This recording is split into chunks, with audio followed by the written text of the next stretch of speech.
Hello everyone. The question is if A, B, C, D, E, F are distinct natural number, then find the minimum positive integer value of x in 8x plus 2 upon x plus 2 that is greater than equals to m, where 8m is the minimum possible value of a plus 2b plus 3c plus 4d plus में 5e plus में 6f.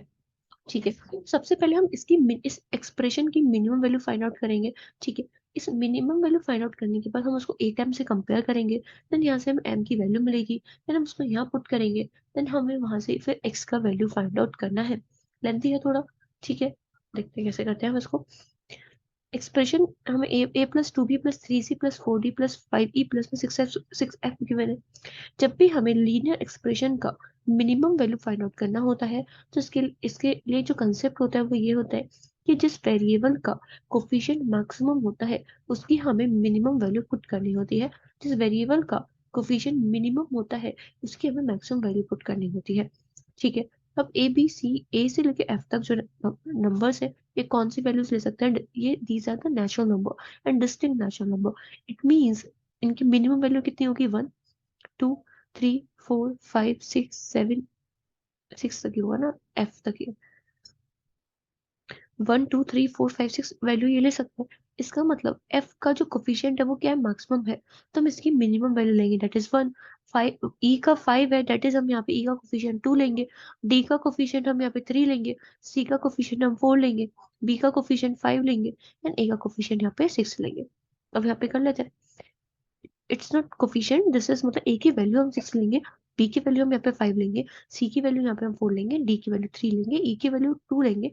And F की value 1 लेंगे. ये हम किसके according ले रहे हैं, उनके कोफिशिएंट के अकॉर्डिंग ले रहे हैं. उनका कोफिशिएंट मैक्सिमम है, यहाँ पर मिनिमम है. ठीक है, here we will get 6 plus में 10 प्लस में 12 प्लस में 12 प्लस में 10 प्लस में 6. क्या होगा इसका वैल्यू. This is 24. ठीक है, 6 प्लस 6 12 एंड 12 3 टाइम्स है दैट इज 12 3 36 प्लस में 10 plus 10 is 20. We will get 56. इस एक्सप्रेशन की मिनिमम वैल्यू किसके इक्वल है, दैट इज 56. एंड इस क्वेश्चन में बोला है कि 8m है, मिनिमम वैल्यू 56 नहीं है 8m है. It means 56 is 8m. We will get m is equals to 7.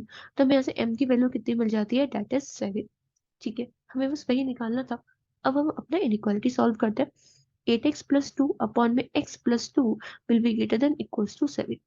ठीक है, इसके बाद में इनइक्वालिटी के आरएचएस में 0 बनाना है. इसके लिए 7 को एलएचएस में शिफ्ट कर देंगे.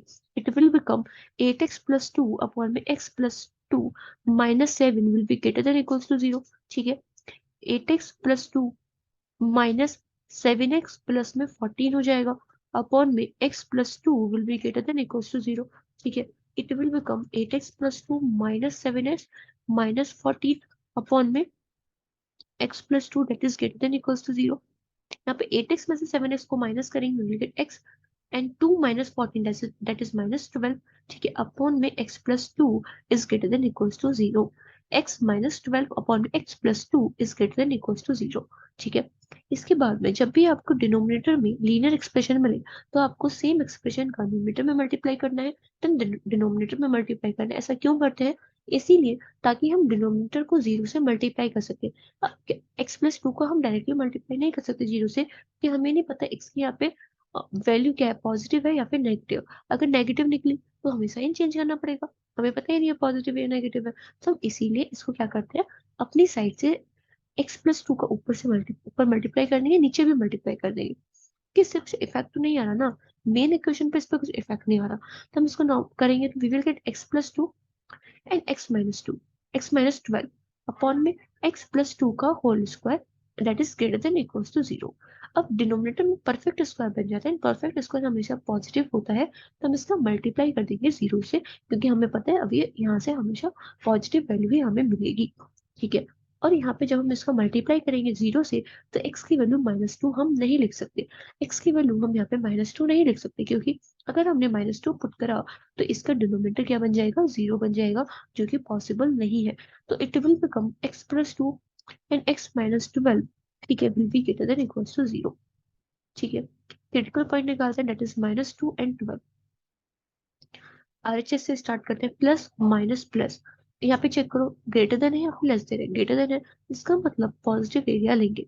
It means x will be greater than equals to -2 नहीं, x will be only greater than -2 because x -2 के इक्वल नहीं पॉसिबल है, तो x will be greater than -2 and x has to be, oh sorry, this has to be the -2, this has to be the -2, x has to be less than -2, x has to be less than -2 and x has to be greater than 12, x has to be greater than and equals to 12। हम यहाँ पे equals to ले सकते हैं क्योंकि यहाँ पे equals to है, ठीक है। अब हमें पूछा क्या था, find the minimum positive integer value of x, x की मिनिमम पॉजिटिव इंटीजर हमें बताना है, that has to be the 12 only, ठीक है। मतलब यहाँ से जो वैल्यू सेटिस्फाई करेगी 12 इसमें इंक्लूड होगा, 12 से इंफिनिटी सेटिस्फाई करेगी, यहाँ पे -∞ टू -2 करेगा, यूनियन 12 से इंफिनिटी। तो मिनिमम पॉजिटिव इंटीजर कौन सा है, केवल 12 ही है, मतलब मिनिमम पॉजिटिव इंटीजर 12 है, देन इसके बाद कंटिन्यू इंफिनिटी तक कंटिन्यू हो रहा है, ठीक है। इसका मतलब इसका जो करेक्ट आंसर होगा वो क्या होगा, 12 होगा, ठीक है। I hope you got the point. Thank you.